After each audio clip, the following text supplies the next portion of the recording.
Okay, stay with me here, because what I'm about to say is going to sound either laughably small or completely meaningless, depending on how you've been trained to think about money. The number I'm about to give you won't feel impressive. It won't make you feel rich. It won't even sound like something worth talking about. But once you see the math, once you understand how supply actually collides with population, this single number quietly changes everything. That number is 0.1 Bitcoin. Not 1 Bitcoin, not 10, not some fantasy stack meant to impress strangers on the internet. Just 0.1, a tenth of a Bitcoin. An amount so many people dismiss as irrelevant, as not enough to matter, that they never bother to run the numbers. And that dismissal is exactly why this works, because Bitcoin doesn't care about feelings. It doesn't care about your salary, your country, your age, or your expectations. It only cares about math. Fixed supply, growing demand, uneven distribution. And when you put those together, something uncomfortable starts to emerge. Let's start with the part everyone thinks they already understand. Bitcoin's supply is capped at 21 million coins. That number gets repeated so often it's lost all meaning. It sounds large, abstract, almost fictional. 21 million feels like plenty until you stop treating Bitcoin like a stock and start treating it like a global asset competing for value storage across the entire planet. There are over 8 billion people alive today. Even if Bitcoin were distributed perfectly, which it never will be, 21 million coins divided by 8 billion people means each person's fair share would be about 0.0026 Bitcoin. That's it. That's the mathematical average. Already, 0.1 Bitcoin is nearly 40 times that amount. But it gets more extreme, because Bitcoin is not distributed evenly, and it never will be. Millions of coins are lost forever. Private keys thrown away, hard drives destroyed, early wallets abandoned. Conservative estimates suggest 3 to 4 million Bitcoin are permanently inaccessible. That quietly drops the effective supply closer to 17 or 18 million. Now divide that by the global population again. Suddenly the average drops even further. And remember, averages are misleading here, because most people own zero. Entire countries have near zero ownership. Large portions of the global population have no access, no exposure, no on-ramp at all. This is where the story starts to change. Because 0.1 Bitcoin isn't about being rich, it's about being scarce. Scarcity isn't emotional, it's mathematical. And when scarcity meets global adoption, status emerges whether you want it to or not. Not the flashy kind, the quiet kind. The kind that only becomes obvious in hindsight. Let's zoom out for a second. There are roughly 56 million millionaires in the world. That number is growing every year. Even if every single Bitcoin that will ever exist were available, there still wouldn't be enough for each millionaire to own even half a coin. Not one, not even close. Now here's the key point most people miss. Millionaires are not the ceiling of demand. They're the floor. Pension funds, corporations, sovereign wealth funds, insurance companies, treasuries, institutions that manage money for hundreds of millions of people. They don't need everyone to buy Bitcoin. They just need allocation. If a tiny fraction of global capital decides that Bitcoin deserves even a 1 or 2% allocation, the math breaks instantly. Not emotionally, structurally. There simply aren't enough coins to satisfy that demand without repricing the asset dramatically. And this is where 0.1 Bitcoin quietly slips into a different category. Because once Bitcoin becomes something institutions hold, once it's treated less like a speculative toy and more like a neutral reserve asset, ownership stops being about how much you want and starts being about how much you can get. And most people won't get any. Right now, it feels like everyone has access. Apps, exchanges, screenshots. Social media makes it look like Bitcoin is everywhere. But exposure is not ownership, and curiosity is not allocation. The actual number of people who own a meaningful amount is shockingly small. On-chain data consistently shows that wallets holding 0.1 Bitcoin or more represent a tiny fraction of addresses. And addresses themselves don't equal people. Many people have multiple wallets. Institutions hold thousands of coins in single entities. The illusion of distribution is much wider than the reality. So what happens when adoption moves from curiosity to necessity? When Bitcoin is no longer about upside potential, but about opting out of debasement? When people stop asking, will it go up, and start asking, how do I make sure I have some? That's when numbers like 0.1 Bitcoin stop sounding small. Because in a world where the average person owns zero, owning any non-trivial amount puts you ahead by default.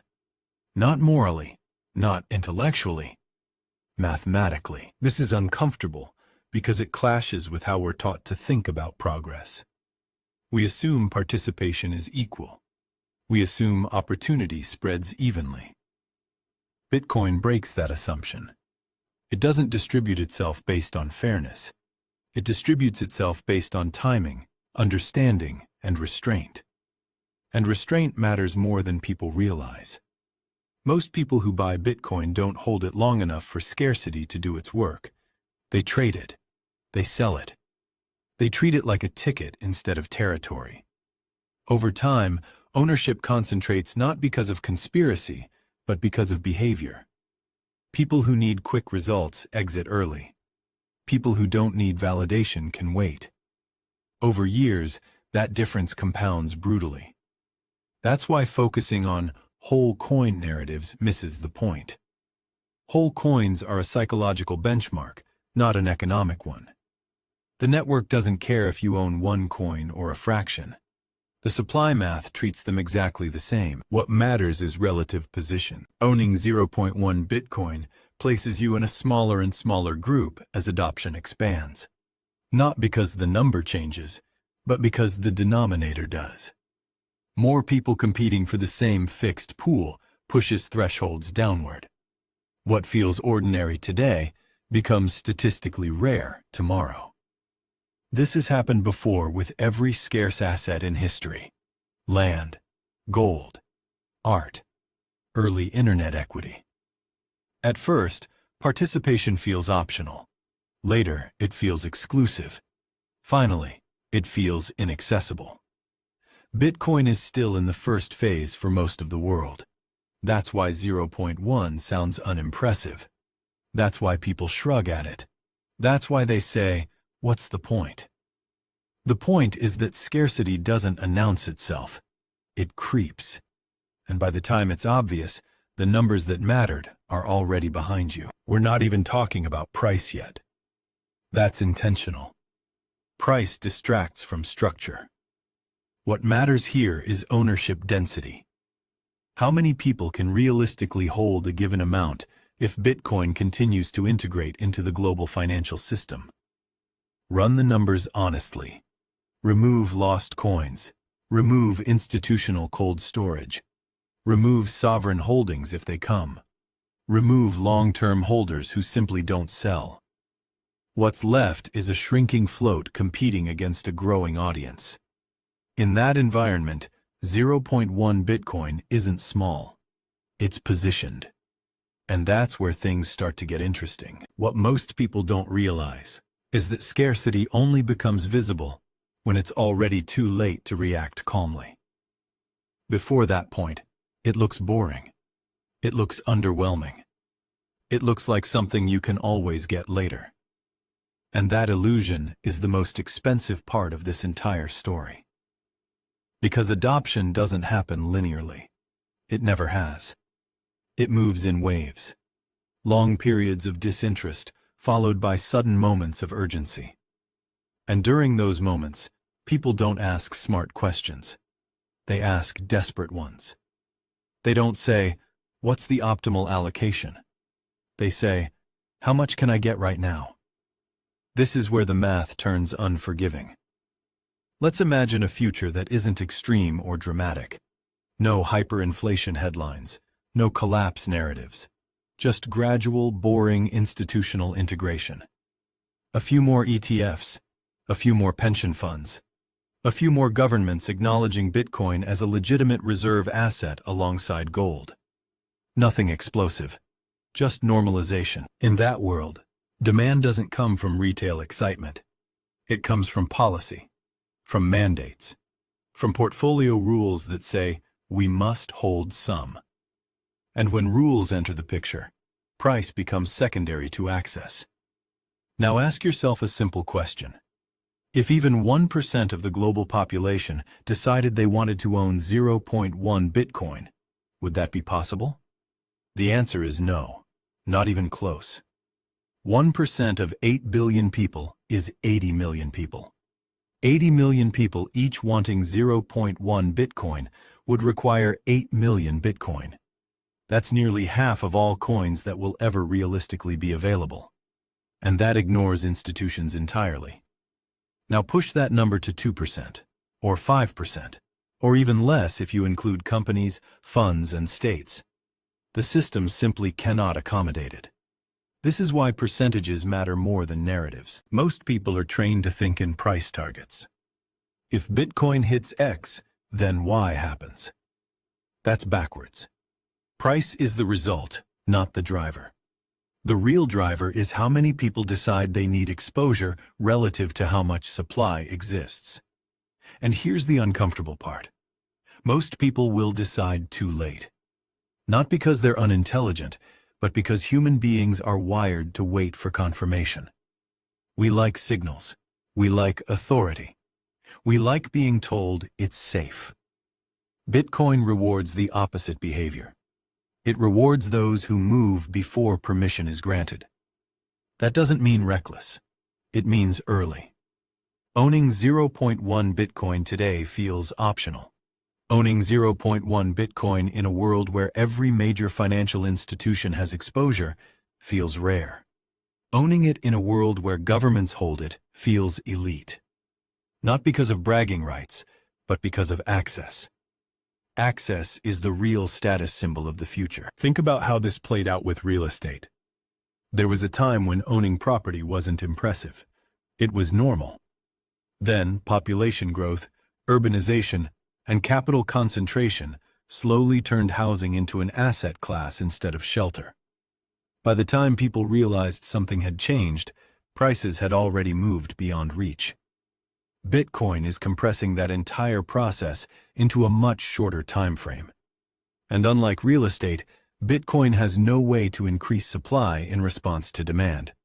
You can't build more Bitcoin. You can't rezone it. You can't discover a new reserve.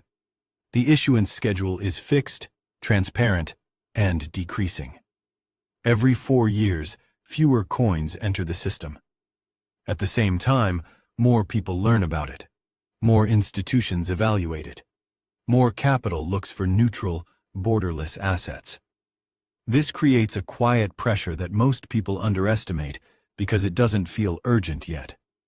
Urgency comes later. By the time the average person hears phrases like digital reserve asset or strategic allocation on mainstream financial news, the distribution phase is already over. At that point, Bitcoin isn't being accumulated by individuals with spare cash. It's being absorbed by balance sheets that don't care about short-term volatility. That's when selling becomes rare. And that's when smallholders start realizing something strange. That the number they once thought was insignificant is suddenly something they can't replace. Because here's the part no one likes to talk about. Bitcoin doesn't get cheaper as adoption increases. It gets tighter. Liquidity dries up. Volatility changes character. Moves become sharper. Pullbacks get bought faster. And selling starts to feel permanent. This is what happened with gold over decades. Most people don't realize how concentrated gold ownership actually is. The majority of gold is held by central banks and long-term holders. Retail participation exists, but it's marginal. Bitcoin is following a similar path, but faster and more transparently. Now let's talk about status, because this is where the psychological resistance shows up. People hate the idea that owning a fraction of something could matter. It feels unfair. It feels elitist. It feels uncomfortable. So the ego responds with dismissal. That's nothing. What can that even do? It won't change my life. And they're right in the short term. Bitcoin doesn't change your life quickly unless you gamble. What it changes is your position over time, quietly, invisibly, until one day you realize the ladder moved while you weren't looking. Status isn't about lifestyle. It's about optionality. Owning 0.1 Bitcoin in a future where access is constrained gives you options others don't have. You can collateralize it. You can hold it outside the system. You can move it across borders. You can pass it on without permission. These properties don't show up on price charts, but they matter when systems strain. And systems always strain eventually. History doesn't repeat perfectly, but it rhymes consistently. Fiat currencies expand. Debt grows. Confidence erodes slowly, then suddenly. In those moments, people rush toward things that can't be printed. Bitcoin is unique because it's the first scarce asset native to the digital age. That makes it portable, divisible, and verifiable in ways gold never was. Divisibility matters here, because it means fractions can still carry meaning. A tenth of something truly scarce is not small. It's proportionate. This is why thinking in Bitcoin terms instead of fiat terms rewires your perspective. Fiat encourages comparison. Bitcoin encourages proportion. How much of the fixed supply do you control? How much can you realistically increase that share over time? Most people never ask that question. They ask how many dollars they can make. Dollars are infinite. Bitcoin is not. And here's the final shift most people miss. Once Bitcoin matures, accumulation slows not because people don't want it, but because there's nothing left to accumulate. At that stage, ownership becomes sticky. Holders don't sell because there's no alternative asset with the same properties. That's when even small amounts become strategic. Not flashy, not life-changing overnight. Strategic. And strategy always looks boring before it looks obvious. So when someone says 0.1 Bitcoin isn't enough, what they're really saying is, I don't understand relative scarcity yet. That understanding doesn't come from hype. It comes from math. Cold, unemotional math that doesn't care how you feel about it. And the math is already done. What ultimately locks people out of Bitcoin ownership isn't price. It's behavior. Price is just the visible outcome of millions of individual decisions playing out over time. The real mechanism is psychological, and it's been the same in every cycle. Each cycle begins with disbelief, then curiosity, then excitement, then obsession, and finally, exhaustion. By the time exhaustion sets in, ownership has already shifted hands. Early in a cycle, Bitcoin feels risky, volatile, unproven. People demand certainty before committing meaningful capital. So they buy small amounts, trade in and out, test the waters. They tell themselves they'll go bigger later. Later rarely comes. As price rises, confidence increases. More people enter. Stories spread. Success gets amplified. This is where most retail participation peaks. Not at the bottom, but near the middle. Ownership expands in quantity, but weakens in conviction. Then volatility spikes. Corrections happen. Narratives flip. The same asset that felt inevitable suddenly feels fragile. People who bought for upside panic when downside appears. This is where redistribution occurs. Bitcoin doesn't move from rich to poor. It moves from impatient to patient. And patience is far rarer than intelligence. Every cycle transfers Bitcoin from people who need reassurance to people who don't. From people who watch price constantly to people who barely check it. From people who bought because others were buying to people who bought because they understood scarcity. By the time the next cycle begins, fewer coins are available to trade. More are held long-term. Liquidity tightens. The next move requires less capital to push price higher.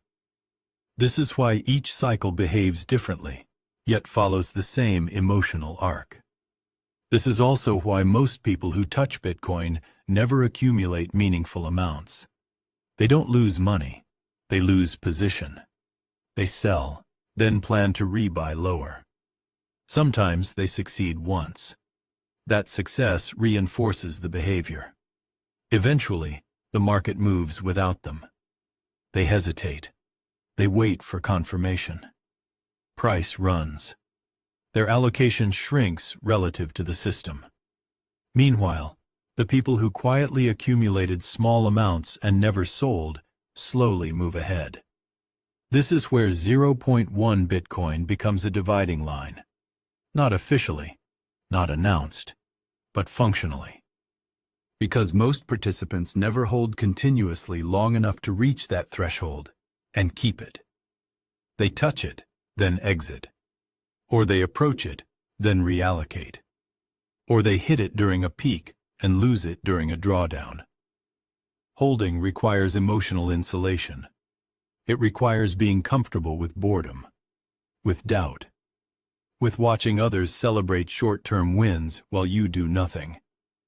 Most people aren't built for that. And that's not an insult. It's a reality. Our financial systems are designed around constant action. Spend, invest, trade, adjust. Bitcoin rewards the opposite. It rewards inactivity. That alone filters out the majority of participants. Now layer in life circumstances. Unexpected expenses, medical bills, family pressure, social pressure. The urge to lock in gains. All of these forces push people towards selling. Very few people have the luxury, discipline, or conviction to simply hold something for years without touching it. So when you hear statistics about how many people own Bitcoin, understand that ownership is fleeting for most. True holders are a much smaller group. This is why looking at wallet distribution over time is more revealing than looking at adoption headlines. The number of wallets holding non-trivial amounts grows slowly, even during bull markets. What increases rapidly is churn. Bitcoin changes hands constantly, but it doesn't change conviction easily. And conviction is what creates scarcity. As Bitcoin matures, the marginal seller disappears. People who've held through multiple cycles don't sell on noise. They don't sell on headlines. They don't sell because price doubled. They sell only if their thesis breaks. And for many, that thesis has already been validated. This creates a ratchet effect. Coins move into stronger hands and rarely come back out. That's why future buyers will compete over a shrinking pool. Now think about how this intersects with global inequality. Most of the world doesn't have disposable income to speculate. Billions of people live paycheck to paycheck. For them, Bitcoin isn't an investment. It's a luxury. Even a small allocation represents a significant sacrifice.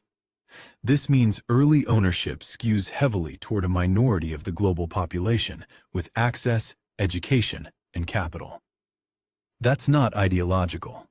It's structural. As Bitcoin integrates into global finance, this early skew doesn't correct itself.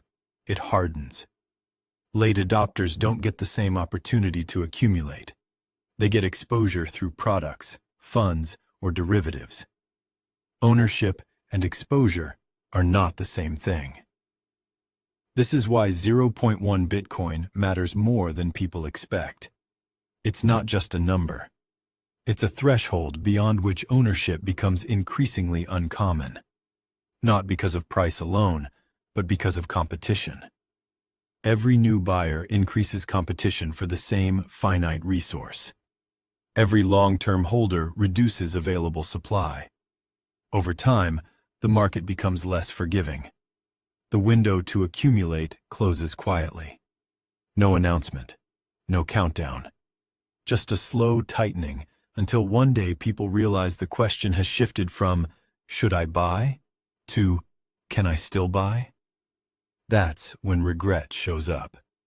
Not the dramatic kind, the quiet kind. The kind where people say, "I knew about this years ago." Knowledge without action is indistinguishable from ignorance in markets. Bitcoin doesn't reward awareness. It rewards ownership. And ownership doesn't scale. That's the part that makes people uncomfortable. We're used to digital things being infinite, copyable, shareable, abundant. Bitcoin breaks that intuition. It's digital, but it behaves like land. You can understand it perfectly and still be locked out if you don't act within the window where access is cheap and plentiful. This is why future narratives around Bitcoin won't center on getting rich. They'll center on having any exposure at all. People will talk about when they got in, not how much they made. They'll talk about fractions, the way previous generations talked about square footage or ounces of gold. And at that point, 0.1 Bitcoin won't sound small. It will sound early. We're not there yet, which is why this conversation still feels theoretical. But every cycle brings us closer to that reality. And every cycle, fewer people cross that ownership threshold and stay there. One of the biggest misunderstandings about Bitcoin is the role volatility plays in its evolution.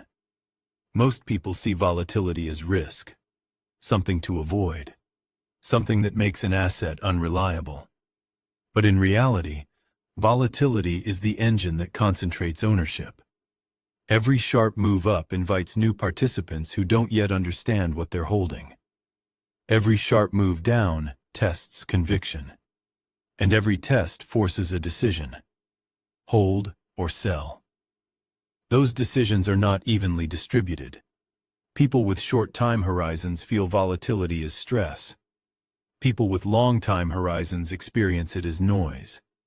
Over time, that difference alone reshapes who owns the asset. Volatility isn't a bug in Bitcoin. It's a filter.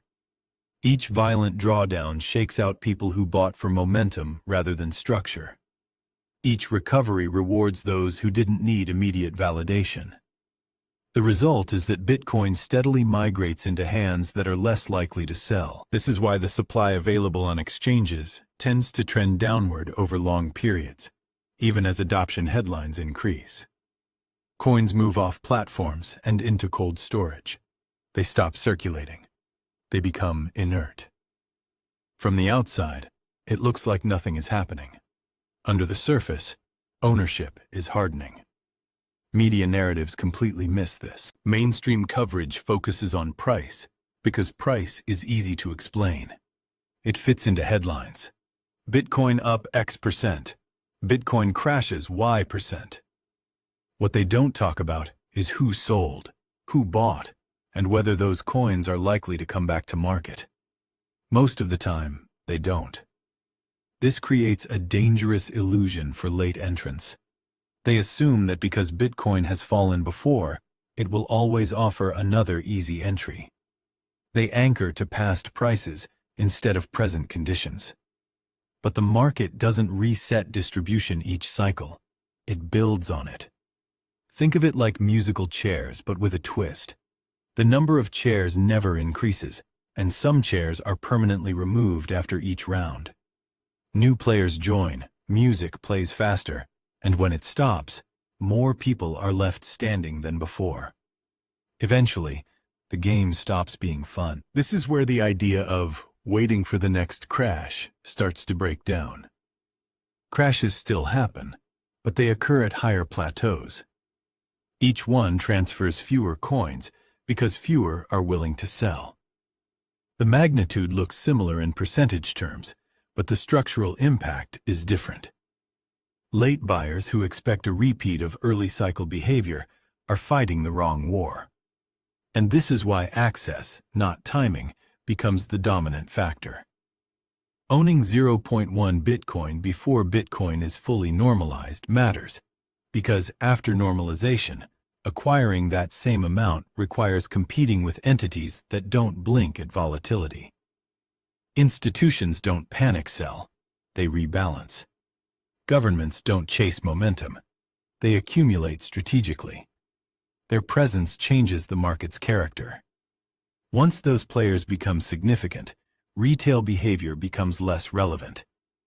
Not because retail disappears, but because retail no longer sets the marginal price. At that point, the idea of casually accumulating fractions becomes outdated. Now let's address the uncomfortable question most people avoid. Why doesn't everyone just buy some now? The answer isn't lack of information. Bitcoin is everywhere. The answer is psychological friction. Bitcoin asks you to believe in math over authority, in code over institutions, in long-term probability over short-term comfort. That goes against decades of conditioning. People want guarantees. Bitcoin offers none. It offers a rule set. Those who can internalize that distinction move earlier. Those who can't wait for approval that never fully arrives. Even today, with ETFs, custodians, and mainstream coverage, Bitcoin still lacks one thing people crave: endorsement from the system it challenges. And that endorsement can never be fully given without undermining the asset itself. So adoption remains uneven, conflicted, delayed. This delay is what creates opportunity for those willing to act without certainty. Now zoom forward 10 or 15 years. Bitcoin is no longer controversial. It's boring. It sits on balance sheets. It's mentioned alongside gold and treasuries. No one argues about whether it's real anymore. At that point, asking someone to buy Bitcoin feels like asking them to buy land in Manhattan. The question isn't, should I? It's, how could I? That's when fractions take on new meaning. Owning 0.1 Bitcoin in that world is like owning a small but unencumbered piece of a prime asset that can't be diluted, seized easily, or debased. It doesn't make you powerful, it makes you insulated. Insulation is the real prize. Most people underestimate how valuable insulation becomes when systems strain. Not collapse, strain. When inflation quietly erodes purchasing power. When capital controls appear in subtle forms. When access becomes conditional. In those environments, optionality becomes status. Not flashy wealth, but freedom of movement. Freedom of choice. Bitcoin's divisibility ensures that even small holders retain that optionality, but only if they hold. This is why selling too early is more costly than people realize. Not because of missed upside, but because of lost position. Once ownership thresholds move out of reach, re-entry becomes emotionally and financially difficult. You don't just need more money. You need more conviction. And conviction is hardest to build when everyone agrees. So when you hear someone dismiss 0.1 Bitcoin as insignificant, understand what's really happening. They're projecting today's abundance into a future of scarcity. They're assuming access remains constant. History suggests it won't. Scarce assets don't stay cheap, accessible, or forgiving forever. They transition phases. From ignored, to debated, to desired, to defended. Bitcoin is moving through those phases faster than most people are prepared for. And the quiet truth is this. By the time the majority understands why 0.1 Bitcoin mattered, it will no longer be easy to obtain. The math doesn't need belief. It only needs time. To understand why 0.1 Bitcoin becomes a social divider rather than just a financial one, you have to stop thinking in terms of markets and start thinking in terms of distribution. Global wealth is not evenly spread. It never has been. A small percentage of people control a large share of capital, and that imbalance compounds over time. Bitcoin doesn't fix that imbalance. It reflects it. But it also freezes it in a way fiat systems don't. In fiat systems, late entrants can sometimes catch up because money expands. Credit grows. Wages rise nominally. Inflation, while harmful, keeps the game moving. Bitcoin removes that release valve. There is no expansion to accommodate newcomers. That means early positioning matters more than in almost any other asset class. Now consider how many people could realistically own 0.1 Bitcoin if Bitcoin became a standard global reserve asset. Not hypothetically, realistically. Let's be generous. Assume 18 million Bitcoin are accessible after accounting for lost coins. Divide that by 0.1. That gives you 180 million slots globally. 180 million people. That sounds like a lot until you zoom out. That's about 2.2% of the global population. And that's under perfect distribution, which will never happen. Now subtract institutional holdings, governments, corporations, funds, custodians, strategic reserves, long-term holders with no intention of selling. That number collapses fast. What you're left with is not millions of people casually holding 0.1 Bitcoin. It's a relatively small cohort with access, foresight, and patience. This is where social division quietly forms. Not because Bitcoin creates inequality, but because it reveals it. People who understood scarcity early will own a piece of something that cannot be replicated. People who didn't will be permanently priced out or limited to exposure rather than ownership. Over time, this distinction shows up in subtle ways. Who can opt out of inflation? Who can move capital freely? Who can preserve purchasing power across borders? Who doesn't need permission? Those aren't flashy differences. They're structural. This is why Bitcoin doesn't need everyone to adopt it to matter. It only needs a minority. Most systems change when a small, committed group reaches critical mass. The rest adapt later under different conditions. Bitcoin follows that pattern. Now, layer demographics on top of this. Younger generations are entering a world with higher debt, lower real wages, and fewer traditional wealth-building opportunities. Homeownership is harder. Pensions are weaker. Savings earn less. Bitcoin presents an alternative, but only if accessed early enough. The tragedy is that many people who need Bitcoin most will encounter it last. Not because it was hidden, but because it didn't fit the narratives they trusted. By the time it does, the easy accumulation phase is gone. This is why timing matters more than intelligence. Some of the smartest people in the world dismiss Bitcoin for years, then arrive late. Some of the least credentialed accumulate early simply because they were curious and patient. Markets don't reward status. They reward alignment with reality. And reality doesn't wait. As Bitcoin matures, social perception shifts. Early on, holders are seen as reckless. Later, as lucky. Eventually, as established. The same asset moves through social classes without changing itself. At that final stage, owning Bitcoin is no longer a statement. Not owning it is. That's when fractions become symbols. Not publicly. Quietly. People won't ask how much you own.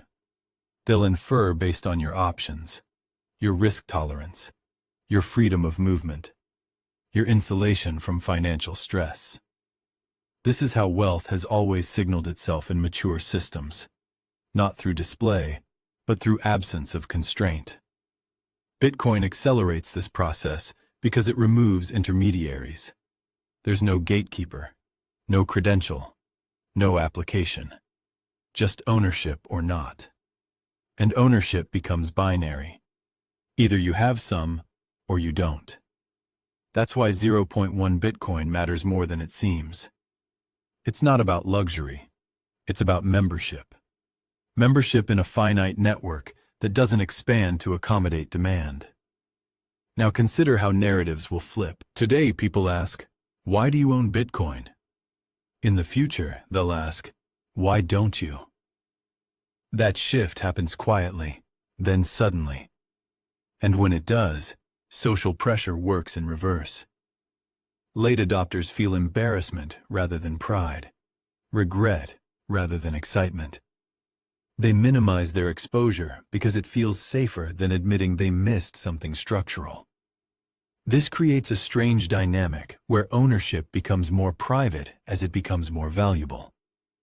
People stop talking about how much they have, not because of regulation, but because of signaling risk. The less you advertise, the safer you are. That's another marker of maturity.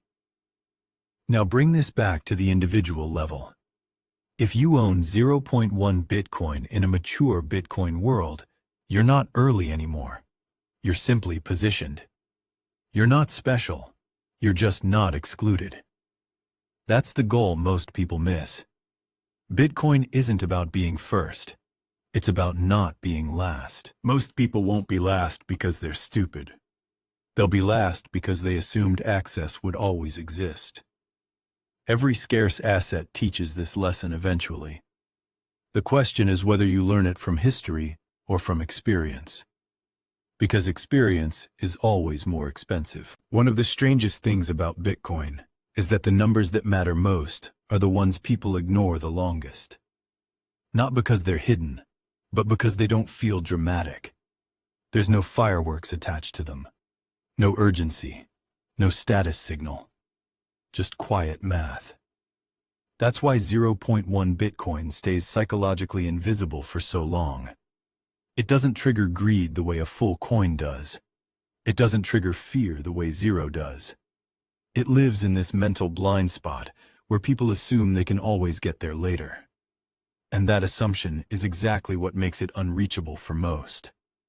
Human beings are wired to respond to extremes. Big gains, big losses, big warnings. Subtle thresholds get ignored until suddenly they're crossed and there's no way back. This happens in every system: retirement planning, health, relationships, climate. Scarcity creeps, then snaps. Bitcoin is no different. By the time the average person realizes that owning even a fraction matters, the market has already repriced that fraction. Not because of hype, but because of competition. Everyone wants the same thing at the same time, and there isn't enough to go around. At that stage, narratives change rapidly. Early on, Bitcoin is framed as an opportunity, then as a risk, then as a debate. Later, it becomes infrastructure, and finally, it becomes history. Something people wish they had understood sooner. The language shifts from, "Is it real?" to, "Is it fair?" That's always the final stage of scarcity, when people stop questioning legitimacy and start questioning distribution. But distribution can't be retroactively fixed. Bitcoin doesn't care who deserves what. It doesn't rebalance based on need or fairness. It only records ownership. And once ownership is set, it's set. This is why the window for accumulating small but meaningful amounts closes quietly. No announcement, no bell. Just fewer sellers and higher bids. And this is where people make a critical mistake. They assume that because Bitcoin is divisible, scarcity doesn't apply in the same way. They think there will always be fractions available. Technically, yes. Practically, no. Divisibility doesn't eliminate scarcity. It just spreads it thinner. If something is scarce enough, even tiny portions become valuable. Not because they're useful in isolation, but because they represent a claim on a system that can't be diluted. That's what Bitcoin ultimately is. A claim on a finite network with global relevance. And claims don't scale. Once the network matures, new participants don't get ownership. They get exposure. ETFs, custodial products, synthetic representations. All useful, but fundamentally different. Owning Bitcoin directly is like owning land. Exposure is like renting.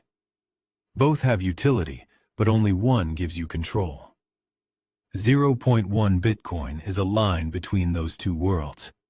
Above it, you're meaningfully inside the ownership class. Below it, you're increasingly marginal as adoption expands. Not because the number itself changes, but because the system around it does. This is why future conversations won't revolve around how much Bitcoin should I buy. They'll revolve around how much Bitcoin can I realistically get. That's a very different question. And it's one most people don't like the answer to. Because the answer exposes something uncomfortable. That the most important financial decisions are often boring, lonely, and anticlimactic when they matter most. No one celebrates accumulation early. There's no applause, no validation. You just hold something that might work while everyone else debates whether it should exist. By the time validation arrives, accumulation is over. This is the paradox at the heart of Bitcoin. Certainty arrives only after opportunity leaves. That's why 0.1 Bitcoin matters now, not later. Not because it guarantees wealth, but because it guarantees position. Position in a system that rewards early alignment with scarcity. And alignment doesn't require belief. It requires acceptance of math. The math is simple. Fixed supply, growing demand, uneven distribution, behavioral filters. Time. Nothing about that equation is radical. It's the oldest dynamic in economics. What's new is the scale and speed. Bitcoin compresses centuries of monetary evolution into decades. That means mistakes compound faster, regret arrives sooner, and thresholds get crossed quietly. There will come a point where owning 0.1 Bitcoin is no longer framed as small. It will be framed as complete. Enough to participate. Enough to opt out partially. Enough to preserve value across regimes. Not luxurious, sufficient. And sufficiency is underrated. Most people chase excess and miss sufficiency entirely. Bitcoin flips that script. It rewards those who secure enough early and then stop. Stop trading. Stop comparing. Stop chasing.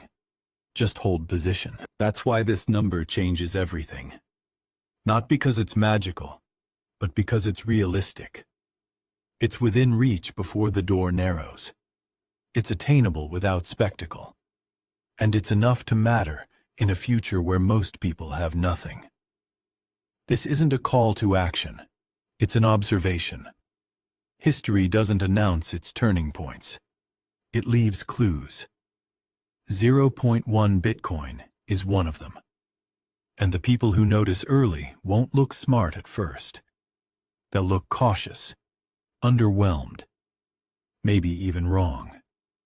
Until one day, no one laughs anymore. And by then, the math will already be settled.